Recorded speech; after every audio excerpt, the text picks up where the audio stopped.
You'll know from the streetcar passing over there that I am in San Francisco.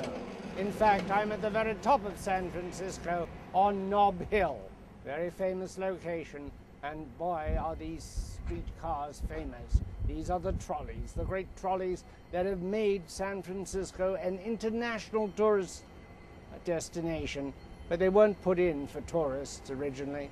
They were put in to get people up these hills. They were public transportation, and they were made possible on a large scale by electricity. You could pull some of them with steam engines, but it took electricity to make them work easily and efficiently, as, for example, with the elevators in the great buildings down in the financial district. It is extraordinary that two of the great symbols of two of the great cities, Paris and San Francisco, rely at some point on electricity. You couldn't whisk yourself to the top of the Eiffel Tower if you had to climb up there. So it is very fitting that the Edison Electric Institute, which represents the electric industry, has come to San Francisco to discuss its past, to look at its present, and to worry and to plot its future. Because electricity, in the age of Obama, is undergoing and about to undergo huge changes. President Barack Obama has sided with an environmental constituency which says we cannot go on the way we have been going. We are polluting the air, we are changing the climate, something has to be done.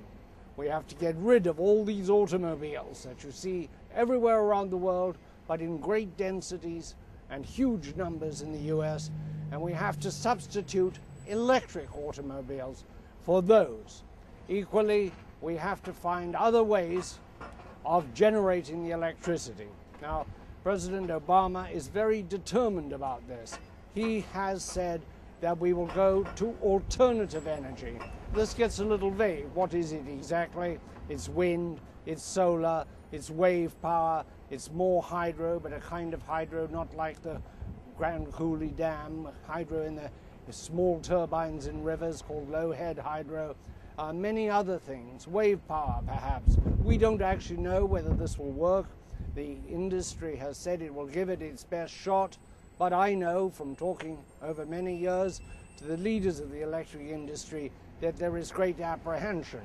And if there's one thing that characterizes this industry, it is that it is very proud of its service, of its ability to bring electricity to the individual and to change human life for the better because of it. We do not know whether this great change that the President has called for, that the Congress is trying to bring about with a very ambitious set of regulations and bills, whether these will work. But we do know they're going to be tried. And over the next several days, I'm going to be talking to the people who will have to comply with the directives of the Congress and the will of the President, the people who run the electric system. White House Chronicle is produced in collaboration with WHUT, Howard University Television. And now, the